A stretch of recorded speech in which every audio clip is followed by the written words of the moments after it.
नमस्कार, मी सद्दाम मुल्ला. आपण पाहतात एसएन नेटवर्क प्रस्तुत FIFO मराठी. चला तर पाहूया आजच्या ठळक घडामोडी. भर दिवसा कोयत्याने प्राणघातक हल्ल्याने कबनूर गावात खळबळ. हल्ल्यात पती पत्नी गंभीर जखमी.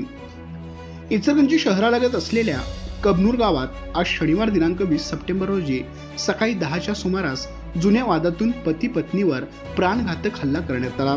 या हल्ल्यात प्रमोद शिंगे आणि त्यांची पत्नी अश्विनी शिंगे हे दोघे गंभीर जखमी झाले असून सध्या त्यांच्यावर इंदिरा गांधी शासकीय रुग्णालयात उपचार सुरू आहेत.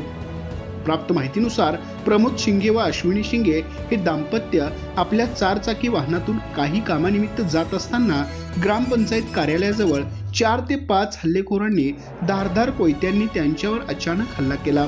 या हल्ल्यात प्रमोद शिंगे यांच्या हातावर व मानेवर गंभीर वार झाले असून त्यांच्या हाताची करंगळी तुटून जागेवर पडली. अश्विनी शिंगे यांच्यावरही हातावर कोयत्याने वार करण्यात आले. या हल्ल्यानंतर हल्लेखोरांनी त्यांच्या गाडीची मोठ्या प्रमाणावर तोडफोड केली असून गाडीच्या पुढील व मागील काचा फोडण्यात आल्या. हल्ल्याच्या ठिकाणी 2 कोयते आढळून आले असून पोलिसांनी ते जप्त केले आहेत. शिवाजीनगर पोलीस ठाण्याचे अधिकारी घटनास्थळी दाखल झाले असून त्यांनी पंचनामा करून तपासाला सुरुवात केली आहे.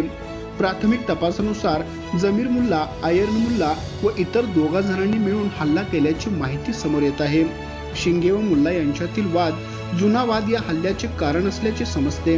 या घटनेमुळे कबनूर परिसरात मोठी खळबळ उडाली असून नागरिकांमध्ये भीतीचे वातावरण निर्माण झाले आहे. घटनास्थळी DYSP विक्रांत गायकवाड यांनी भेट देऊन तपासाच्या सूचना दिल्या असून पुढील तपास शिवाजीनगर पोलीस करत आहेत. आमच्या प्रतिनिधीसह पाहत रहा